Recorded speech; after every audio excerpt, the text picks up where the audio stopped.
Good afternoon friends. आज 27 जुलाई 2026 सोमवार का दिन। मैं दीप सिंह, फाउंडर मेंबर आम आदमी पार्टी जम्मू से। तो आज पिछले कुछ दिनों से 8-10 दिन से सारी कंट्री में सब लोग तकरीबन दिल्ली में चल रहे जो हमारे यंग स्टूडेंट्स हैं उनकी तरफ से चलाया गया एक आंदोलन था, तो जिस पर सबका ध्यान फोकस रहा। तो उसमें था भी बड़ा इम्पोर्टेंट क्योंकि वो बच्चों से रिलेटेड था। बच्चे हर एक के घर में हैं, किसी का बेटा है, किसी का भाई है, किसी का पोता है, किसी का दोता है। तो ये लोगों का उसके साथ, उस आंदोलन के साथ जुड़ना ये स्वाभाविक था। तो उसमें जो ऑब्जेक्शंस थे वो भी बिल्कुल जायज़ थे कि धड़ाधड़ 12 साल में मोदी सरकार के दौर में 153 टाइम्स पेपर लीक हो जाते हैं, हाहाकार मची हुई है, अच्छे अच्छे बच्चे, मासूम बच्चे खुदकशी कर जाते हैं, तो जो बाकी वाले हैं वो टेंशन में, स्ट्रेस में धकेल दिए जाते हैं। तो ये कोई छोटी बात नहीं थी, बहुत बड़ा संजीदा मसला था। तो इसमें उनका एक ग्रुप नया खड़ा हुआ। हमारे बदकिस्मती है, हमारे कंट्री की जुडिशरी में हमारे चीफ जस्टिस साहब ने उनको, फ्रस्ट्रेटेड यूथ को कोई दिलासा देने के बजाय, कोई मदद करने के बजाय, कोई उनको किसी के चुंगल, इस सिस्टम के चुंगल से छुड़ाने के बजाय उनको कॉकरोच का नाम दिया। ये बदकिस्मती है इस देश की। तो वहाँ से क्या होता है, वो 2-3 लड़के, 4-5 होंगे, उन्होंने मिल के वो आंदोलन वहाँ स्टार्ट किया कॉकरोच जनता पार्टी के नाम से। उसमें वो लद्दाख के एक एक्टिविस्ट हैं सोनम वांगचुक, वो भी वहाँ जाके बैठ गए उनके हमदर्द बन के।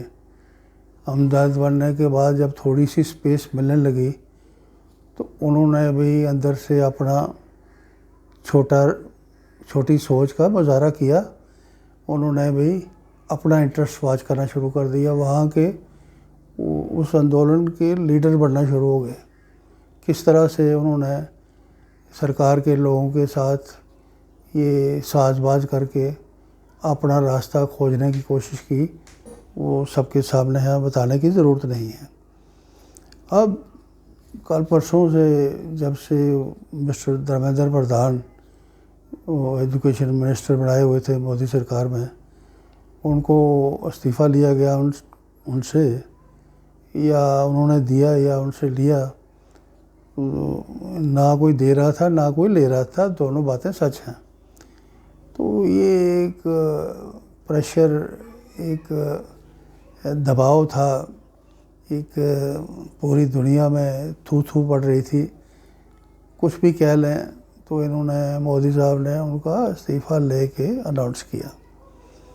इस्तीफ़ा हुआ तो बहुत लोगों ने खुशियाँ मनाई। वो छोटे लड़के थे, उन्होंने बाकी भी 2 बातें कही थी कि जिन लोगों ने बदतमीज़ी करी पुलिस की वर्दी में, कई पुलिस के नाम पे डंडे लेकर गुंडे घुसेड़े हुए थे, कई लोगों ने अपनी वो जो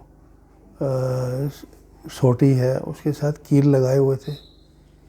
इतना गंदा मुजाहरा पुलिस ने वहाँ, दिल्ली पुलिस के नाम से वहाँ हुआ या होम मिनिस्ट्री ने करवाया, उससे सारी दुनिया शर्मसार हो रही है। दुनिया में हम कहीं मुंह दिखाने लायक नहीं बचते। आज कौन सा दौर है, आज हर एक की जेब में मोबाइल है, कैमरा है, इतनी लोग आसानी से फ़ोटो खींच लेते हैं। तो हमारी होम मिनिस्ट्री में मिस्टर अमित शाह बड़ी बड़ी बातें करते हैं, बातें वैसे वो कम करते हैं, वो अंदर से अपना तगड़म चलाने में माहिर देखे गए हैं। तो इस ज़माने में, इस दौर में, मीडिया के दौर में पुलिस को इस कदर जाहिल बना के, जंगली बना के अपने बच्चों के ऊपर छोड़ना, ये होम मिनिस्ट्री के नाम पर एक काला धब्बा है, जिसकी जितनी निंदा की जाए उतनी कम है। निंदा हो रही है, हमारे कहने से नहीं होगी, पूरी दुनिया में थू थू पड़ रही है। वो खैर अब वो जैसे कैसे इस्तीफ़ा तो हुआ, लेकिन उसके साथ उन्होंने कहा था कि ये जो पुलिस वाले जिनकी कमांड में ये चीज़ें हुई हैं, उनको ज़िम्मेवार ठहराया जाए, अकाउंटेबल बनाया जाए, उनको सज़ा दी जाए। उस पर अभी से फिर टालमटोल सरकार का चल रहा है। तो उस पर बड़े बड़े लोग अब इन्वॉल्व हो गए हैं, कोशिश चल रही है। तो हमारी गुड विशेस हैं कि वो लोग कामयाब हों इस अच्छे मकसद में।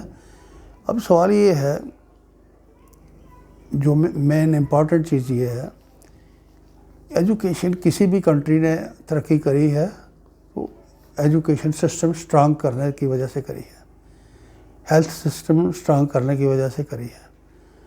हमारे यहाँ पिछले कई दहाकों से क्या हो रहा है, जो एजुकेशन डिपार्टमेंट को बिल्कुल लाइटली लेके कैजुअली डील किया गया।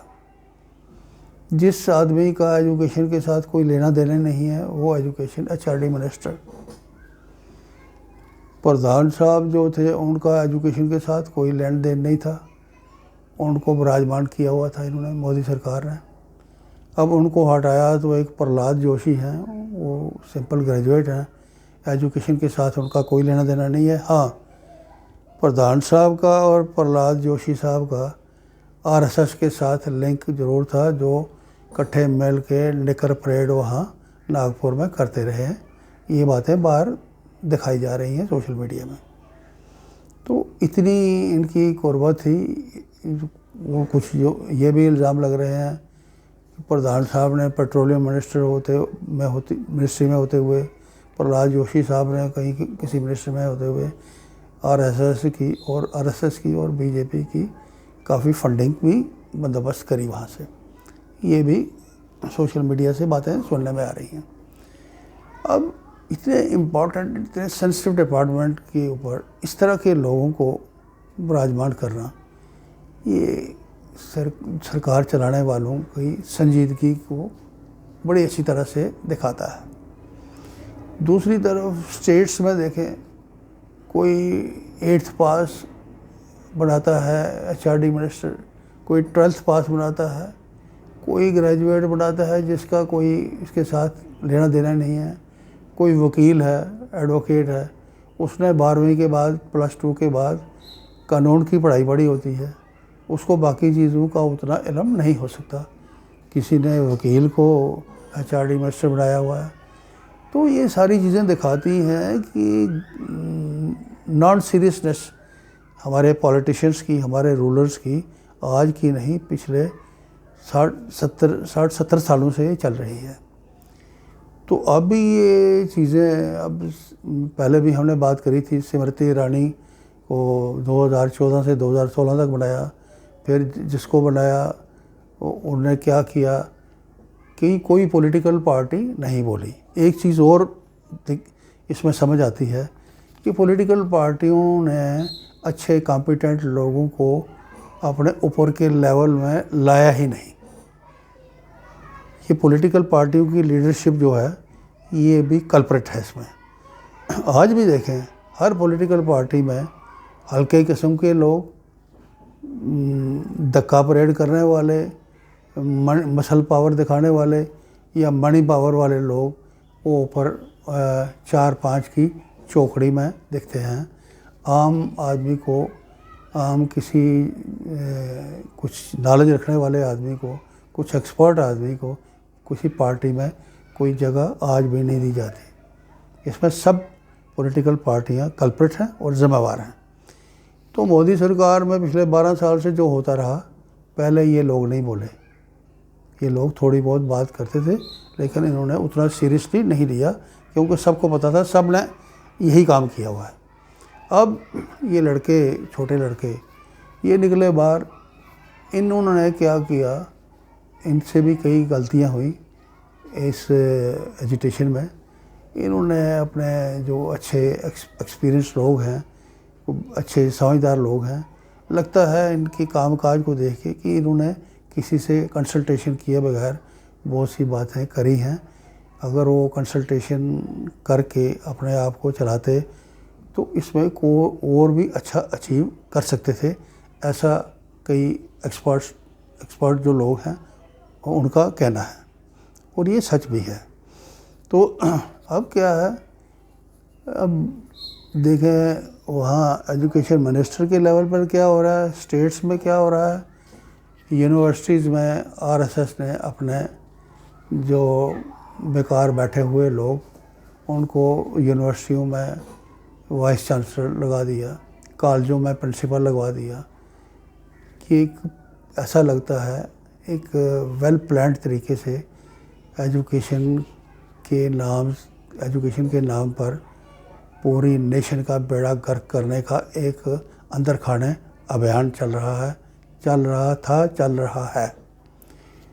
अब उसके ऊपर ये जो फैसला हुआ इन काकरोच पार्टी वालों का, इनको ये भी चाहिए था कि भाई सरकार ये भी बताए कि जो ज़रूरत वाले नीडेड रिफॉर्म्स जो हैं उसके बारे में सरकार का क्या कहना है। सरकार कोई कमेटी बनाए, कोई हाई पावर कमेटी 5 लोगों की बनाए, जो एचआरडी मिनिस्ट्री में अपने सर्वे करके कौन कौन से रिफॉर्म्स हैं और रिकमेंडेशंस दे, ताकि वो रिफॉर्म्स पे भी काम शुरू करवाया जाए।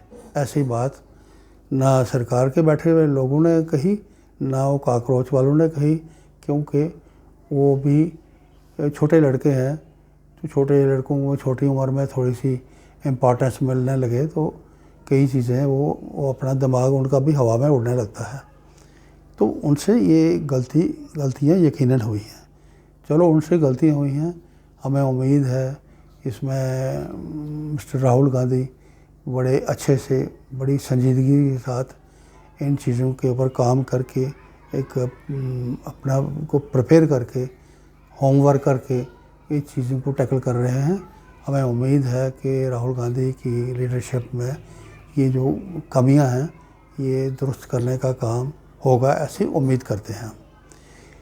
इसी तरह जो ऑयल में मिलावट करके E20% एथेनॉल मिला के गडकरी साहब एक ठगी प्रोग्राम नेशन के साथ चला रहे हैं। अपने बेटों की फैक्ट्रियां लगवा के लोगों को लूटने का काम शरेआम हो रहा है।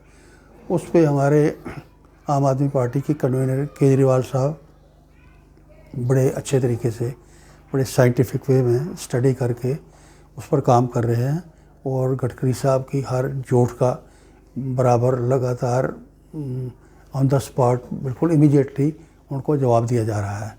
बड़ी अच्छी तरीके से परसुएशन कर रहे हैं हम, ये बड़ी अच्छी बात है। केजरीवाल साहब अपने तरीके से कर रहे हैं, राहुल गांधी साहब अपने तरीके से कर रहे हैं, अखिलेश यादव वो भी करें, जो तमिलनाडु वाले हैं वो भी करें, और भी जो हमारे पुराने लीडर हैं, ये मिलजुल के अपनी इस पुरानी गलती को सुधारने का एक मौका मिला है इनको। ये गलती सुधार के नेशन का सुधार भी करेंगे, और नेशन के सुधार के साथ साथ अपने बच्चों का सुधार भी इसमें मुमकिन होगा, ऐसा माना जाता है। दूसरी बात ये है कि चीज़ें हमने ये भी सजेस्ट किया था कि कुछ ग्रेडिंग करके, तो चीज़ें डिपार्टमेंट्स में ग्रेडिंग करके अच्छे रिजल्ट्स लिए जा सकते हैं। जैसे पुलिस स्टेशंस हैं, पुलिस स्टेशंस की डिस्ट्रिक्ट वाइज ग्रेडिंग हो, एसएसपी ऑफिसर्स की प्रोविंस वाइज ग्रेडिंग हो, गवर्नमेंट स्कूल्स की ग्रेडिंग हो, प्राइवेट स्कूल्स की ग्रेडिंग हो, डिस्ट्रिक्ट वाइज हो, तहसील वाइज हो, हॉस्पिटल्स की हो, डिस्पेंसरीज की हो। ये सारी चीज़ें करने से बड़े अच्छे रिजल्ट मिल सकते हैं। लेकिन ये तब होगा जब ये पॉलिटिकल पार्टीज़ हमारी अच्छे लोगों को अपनी अच्छी जगह देंगी अपनी पार्टियों में, और संजीदगी के साथ उनको इम्पोर्टेंस दे के, उनसे मशवरे लेके तो स्पेल आउट करेंगी चीज़ें, क्लाइंट सामने लोगों के सामने रखेंगी, फिर उस पर काम भी होगा, फिर रिज़ल्ट भी मिलेंगे। ये सारा काम जो है, लोग तो कोऑपरेट करने के लिए तैयार हैं, लोगों की मजबूरी है, लोग करना चाहते हैं, लेकिन लीडरशिप क्या है, पार्टियों की लीडरशिप नाकामी साबित हो रही है। तो इसमें सबसे बड़ा कसूर ये है, जो हल्के किस्म के लोग, इनकम्पिटेंट लोगों को अपने इर्द गिर्द एक चौकड़ियाँ बना के हर पार्टी में कोई काम हो रहा है, जो वो लोग कभी कोई अच्छा रिजल्ट्स को नहीं दे सकते, ऐसा हमारा मानना है। हम उम्मीद करते हैं कि इस एजिटेशन से बहुत सी चीज़ें पढ़े लिखे लोग जो एजिटेशन कर रहे थे उन्होंने भी सीखी हैं, जो नहीं कर रहे थे या वो सब लोग स्टडी करेंगे, और भी जो पढ़ी लिखी क्लास है जो अभी तक खामोश है, और वो बिल्कुल किसी ने बोला तक नहीं, जो टेक्निकल लोग हैं एजुकेशन में। इस एजुकेशन के दौरान बहुत लोग बोले, लेकिन वो लोग नहीं बोले। उन लोगों से भी हमारी रिक्वेस्ट है, वो भी अपना मुँह खोलें, अपनी अकल का इस्तेमाल करके नेशन के फ़ायदे में अपने प्रपोज़ल सामने रखें, ताकि सब तरफ से हेल्थ को, एजुकेशन को एक अच्छा इम्पॉर्टेंट सब्जेक्ट मान के इस पर सुधार किए जाए, तभी इस देश का भला हो सकता है। आज के लिए इतना ही, बहुत बहुत शुक्रिया।